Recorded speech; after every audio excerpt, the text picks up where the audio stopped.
ಉತ್ತರ ಪ್ರದೇಶದ ಪ್ರಯಾಗ್ರಾಜ್ನಲ್ಲಿ ಕುಂಭಮೇಳದ ಸಂಭ್ರಮ ಸಡಗರ ಮೇಳೈಸಿದೆ. ಇವತ್ತು ಕೂಡ ಲಕ್ಷ ಸಂಖ್ಯೆಯ ಭಕ್ತರು ಪುಣ್ಯ ಸ್ನಾನವನ್ನು ಮಾಡಿ ಪುನೀತರಾಗಿದ್ದಾರೆ. ಇವತ್ತು ಬರೋಬ್ಬರಿ 1 ಕೋಟಿಗೂ ಹೆಚ್ಚು ಜನ ಭಕ್ತರು ಪುಣ್ಯ ಸ್ನಾನವನ್ನು ಮಾಡಿರುವಂಥದ್ದು. ಕಳೆದ 3 ದಿನಗಳಿಂದಲೂ ಕೂಡ 6.5 ಕೋಟಿ ಭಕ್ತರಿಂದ ಅಮೃತ ಸ್ಥಾನವಾಗಿದೆ. ಮಹಾಕುಂಭಮೇಳಕ್ಕೆ ಹರಿದು ಬರ್ತಾ ಇದೆ ಅಪಾರ ಸಂಖ್ಯೆಯ ಭಕ್ತ ಸಾಗರ. ಪ್ರಯಾಗ್ರಾಜ್ನಿಂದ ಪಬ್ಲಿಕ್ ಟಿವಿ ಪ್ರತ್ಯಕ್ಷ ವರದಿಯನ್ನು ಕೊಡ್ತಾ ಇದೆ. ಯಾವ ರೀತಿ ಭಕ್ತ ಸಾಗರ ಇದೆ, ಸಂಭ್ರಮ ಸಡಗರ ಹೇಗಿದೆ ಅನ್ನೋದನ್ನು ನಾವು ಪ್ರತಿನಿಧಿ ಶಬೀರ್ ವಿವರಿಸಿದ್ದಾರೆ. ಮಹಾಕುಂಭಮೇಳಕ್ಕೆ ಇವತ್ತು 3ನೇ ದಿನ. ಲಕ್ಷೋಪಾದಿ ಸಂಖ್ಯೆಯಲ್ಲಿ ಪ್ರಯಾಗ್ರಾಜ್ಗೆ ಜನರು ಬಂದು ತ್ರಿವೇಣಿ ಸಂಗಮದಲ್ಲಿ ಪುಣ್ಯ ಸ್ನಾನವನ್ನು ಮಾಡ್ತಾ ಇದ್ದಾರೆ. ನಾವು ಇವತ್ತು ತ್ರಿವೇಣಿ ಸಂಗಮದ ಮುಂಭಾಗದಲ್ಲಿದ್ದೀವಿ. ನೀವು ಇಲ್ಲಿ ದೃಶ್ಯಗಳಲ್ಲಿ ಗಮನಿಸ್ಬೋದು ಯಾವ ರೀತಿಯಾಗಿ ಜನರು ಪುಣ್ಯ ಸ್ನಾನದಲ್ಲಿ ಭಾಗಿಯಾಗ್ತಾ ಇದ್ದಾರೆ ಅನ್ನುವಂಥದ್ದನ್ನು ಗಮನಿಸ್ತಾ ಹೋಗ್ಬೋದು. ಕಳೆದ 2 ದಿನಗಳಿಂದಲೂ ಕೂಡ ಬೇರೆ ರೀತಿಯಾದಂಥ ವಿವಿಧ ಸ್ನಾನಗಳಿತ್ತು. ಮೊದಲನೇ ದಿನ ಶಾಹಿ ಸ್ನಾನ ಇತ್ತು, 2ನೇ ದಿನ ಮಕರ ಸಂಕ್ರಾಂತಿಯ ಹಿನ್ನೆಲೆಯಲ್ಲಿ ಅಮೃತ ಸ್ನಾನವನ್ನು ಮಾಡಲಾಗಿತ್ತು. ಇವತ್ತು 3ನೇ ದಿನ ಆಗಿರುವಂಥ ಹಿನ್ನೆಲೆಯಲ್ಲೂ ಕೂಡ ದೇಶದ ಬೇರೆ ಭಾಗಗಳಿಂದ ಜನರು ಕೂಡ ಬರ್ತಾ ಇರುವಂಥದ್ದು ಮುಂದುವರೆದಿದೆ. ಜನಸಂಖ್ಯೆಯಲ್ಲಿ ಎಲ್ಲೂ ಕೂಡ ಇಳಿಮುಖ ಆದಂತೆ ಕಾಣಿಸ್ತಾ ಇಲ್ಲ. ಇನ್ನೂ ಕೂಡ ಲಕ್ಷಗಳಲ್ಲಿ ಜನ ಪ್ರಯಾಗ್ರಾಜನ್ನು ತಲುಪ್ತಾ ಇರುವಂಥದ್ದು. ತ್ರಿವೇಣಿ ಸಂಗಮದಲ್ಲಿ ಮಿಂದೆದ್ದು ತಮ್ಮ ಪಾಪಗಳನ್ನು ಕಳೆದುಕೊಳ್ಳುವಂತಹ ಪ್ರಯತ್ನವನ್ನು ಮಾಡ್ತಿದ್ದಾರೆ. ಆ ನಿಟ್ಟಿನಲ್ಲಿ ಸಾಕಷ್ಟು ನಂಬಿಕೆಗಳಿರುವಂಥದ್ದು. ಗಂಗಾ, ಯಮುನಾ, ಸರಸ್ವತಿ ನದಿಗಳು ಇಲ್ಲಿ ಸಂಗಮ ಆಗುವಂಥದ್ದು. ಹೀಗಾಗಿ ಇಲ್ಲಿ ಪವಿತ್ರ ದಿನಗಳ ಸಮಯದಲ್ಲಿ ಸ್ನಾನವನ್ನು ಮಾಡಿದರೆ ಎಲ್ಲ ಪಾಪಗಳು ಕೂಡ ಮುಕ್ತ ಆಗುತ್ತೆ ಅನ್ನುವಂಥದ್ದು ಜನರ ನಂಬಿಕೆ. ಹೀಗಾಗಿ ಇಲ್ಲಿ ಬಂದು ಪವಿತ್ರ ಸ್ನಾನವನ್ನು ಮಾಡ್ತಾ ಇದ್ದಾರೆ. ನಾವು ನಿನ್ನೆ ಅಷ್ಟೇ ಗಮನಿಸಿದ್ವಿ, ಮಕರ ಸಂಕ್ರಾಂತಿಯ ಹಿನ್ನೆಲೆಯಲ್ಲಿ ಎಲ್ಲ ಕಡೆಯೂ ಕೂಡ ಏನು ತ್ರಿವೇಣಿ ಸಂಗಮದಲ್ಲಿ ನಾಗ ಸಾಧುಗಳು, ಅಘೋರಿಗಳು ಮತ್ತು ಬೇರೆ ಸಾಧು ಸಂತರು ಎಲ್ಲರೂ ಕೂಡ ಅಮೃತ ಸ್ನಾನವನ್ನು ಮಾಡಿದ್ರು. ಇದಾದ ಬಳಿಕ ಬೇರೆ ಜನರು ಕೂಡ ಸ್ನಾನವನ್ನು ಮುಂದುವರಿಸಿದ್ರು.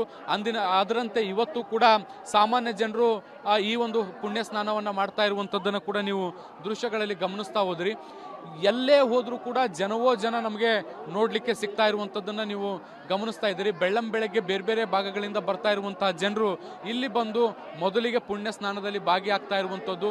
ಕಣ್ಣು ಹಾಯಿಸಿದಷ್ಟು ಉದ್ದಕ್ಕೂ ಕೂಡ ಜನಸಾಗರ ನಮಗೆ ನೋಡಲಿಕ್ಕೆ ಸಿಗ್ತಾ ಇದೆ. ಸಾಕಷ್ಟು ವ್ಯವಸ್ಥೆಗಳನ್ನು ಕೂಡ ಮಾಡಲಾಗ್ತಾ ಇದೆ. ಎಲ್ಲೂ ಕೂಡ ಅವಘಡಗಳಾಗದಂತೆ ಎಚ್ಚರಿಕೆಯನ್ನು ವಹಿಸುವಂಥ ಕೆಲಸವನ್ನು ಕೂಡ ಮಾಡಲಾಗ್ತಾ ಇರುವಂಥದ್ದು.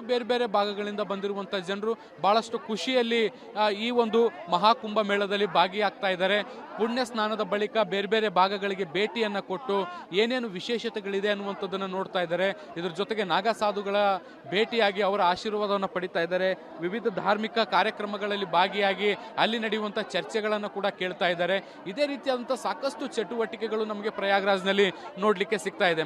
ಮುಂದಿನ 39 ದಿನಗಳ ಕಾಲ ಇದೇ ರೀತಿಯಾದಂತಹ ಚಟುವಟಿಕೆಗಳು ನಮಗೆ ಪ್ರಯಾಗ್ರಾಜ್ನಲ್ಲಿ ನೋಡಲಿಕ್ಕೆ ಸಿಗುವಂಥದ್ದು. ಇನ್ನು 4 ಏನು ಪುಣ್ಯ ಸ್ನಾನಗಳು ಬಾಕಿ ಉಳಿದಿರುವಂಥದ್ದು.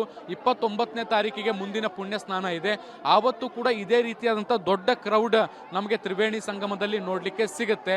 ಹಾಗಾಗಿ ಸಾಕಷ್ಟು ಸಿದ್ಧತೆಗಳನ್ನು ಕೂಡ ಮಾಡಿಕೊಳ್ಳಲಾಗಿರುವಂಥದ್ದು ನೋಡ್ಬೋದು. ಒಂದು ಕಡೆ ನದಿಯಲ್ಲಿ ಜನರು ಸ್ನಾನವನ್ನು ಮಾಡ್ತಾ ಇದ್ರೆ, ಮತ್ತೊಂದು ಕಡೆಗೆ ಯಾವುದೇ ರೀತಿಯಾದಂಥ ಭದ್ರತೆ ಲೋಪ ಆಗಬಾರ್ದು, ಜನರು ಮುಳುಗಿ ಪ್ರಾಣಾಪಘಾತಗಳು ಆಗಬಾರ್ದು, ಅವಘಡಗಳಾಗಬಾರ್ದು ಅನ್ನುವಂಥ ಕಾರಣಕ್ಕೆ ಸೇಫ್ಟಿ ಮೆಜರ್ಮೆಂಟಲ್ಲಿ ಬೋಟ್ಗಳನ್ನು ಸಿದ್ಧವಾಗಿ ಇಡಲಾಗಿದೆ. ಬೇರೆ ಭಾಗಗಳಲ್ಲಿ ಬೋಟ್ಗಳು ಕೂಡ ಓಡಾಡ್ತಾ ಇರುವಂಥದ್ದನ್ನು ನೀವು ಗಮನಿಸ್ತಾ ಇದ್ದೀರಿ. ಎಲ್ಲವೂ ಕೂಡ ಮುನ್ನೆಚ್ಚರಿಕೆಯ ಭಾಗವಾಗಿ ಈ ರೀತಿಯಾದಂಥ ಚಟುವಟಿಕೆಗಳನ್ನ ಮಾಡ್ತಾ ಇದ್ದಾರೆ. ಒಂದು ಕಡೆ ಫಾಗ್ ಇದೆ, ಚಳಿ ಇದೆ, ಅವೆಲ್ಲವನ್ನು ಕೂಡ ಮೆಟ್ಟಿ ಜನರು ಎಲ್ಲರೂ ಕೂಡ ಬಂದು ಇಲ್ಲಿ ಪುಣ್ಯ ಸ್ನಾನದಲ್ಲಿ ಭಾಗಿಯಾಗ್ತಾ ಇರುವಂಥದ್ದು ಸಾಕಷ್ಟು ವಿಶೇಷ.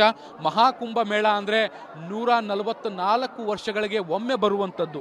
ಹೀಗಾಗಿ ಈ ಒಂದು ಅದ್ಭುತವಾದಂಥ ಐತಿಹಾಸಿಕ ಜೀವನದಲ್ಲಿ ಒಮ್ಮೆ ಬರಬಹುದಾದಂತಹ ಈ ಒಂದು ಕಾರ್ಯಕ್ರಮದಲ್ಲಿ ಭಾಗಿಯಾಗಿ ಜನರು ಪುನೀತರಾಗಲಿಕ್ಕೆ ಕಾತುರದಿಂದ ಎಲ್ಲ ಪ್ರಯಾಗ್ರಾಜ್ ಹತ್ತ ಬರ್ತಾ ಇದ್ದಾರೆ. ಕ್ಯಾಮ್ರಾ ಪರ್ಸನ್ ಜಿತೇಂದ್ರ ಕುಮಾರ್ ಜೊತೆ ಶಬೀರ್ ನಿಡಗುಂದಿ, ಪಬ್ಲಿಕ್ ಟಿವಿ, ಪ್ರಯಾಗ್ರಾಜ್.